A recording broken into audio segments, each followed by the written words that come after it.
కడప జిల్లా బద్వేల్ మండలంలోని లక్ష్మీపాలెం గ్రామంలో వెలసిన శ్రీ ప్రసన్న వెంకటేశ్వర స్వామి వారి బ్రహ్మోత్సవాలు ఘనంగా నిర్వహించబడ్డాయి.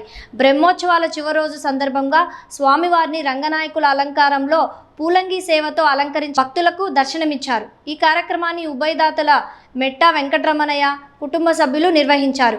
వైకుంఠంలో శ్రీమన్నారాయణ మూర్తి ఎలా కొలువుదీరి ఉంటాడో అదేవిధంగా రంగనాయకుల స్వామి అలంకారంలో శ్రీవారి భక్తులకు దర్శన భాగ్యం కల్పించారు. స్వామివారిని దర్శించుకున్న భక్తులు అపారమైన ఆనందాన్ని వ్యక్తం చేశారు. తిరుమలలో శ్రీవారిని దర్శించుకున్న అనుభూతి ఇక్కడ కలిగిందని భక్తులు తెలిపారు. జిల్లా నలుమూలల నుండి వేలాది మంది భక్తులు ఆలయానికి విచ్చేసి స్వామివారిని దర్శించుకున్నారు.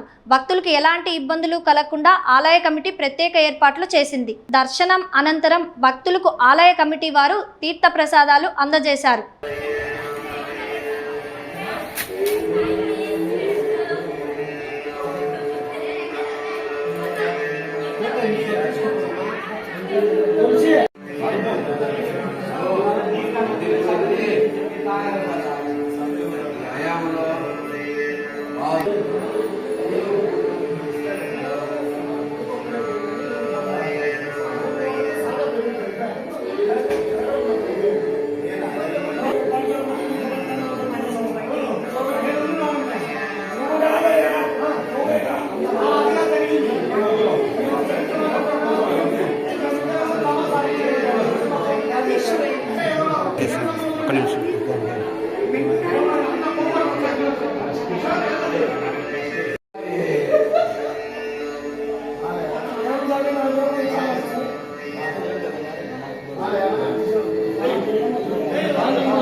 Sorry.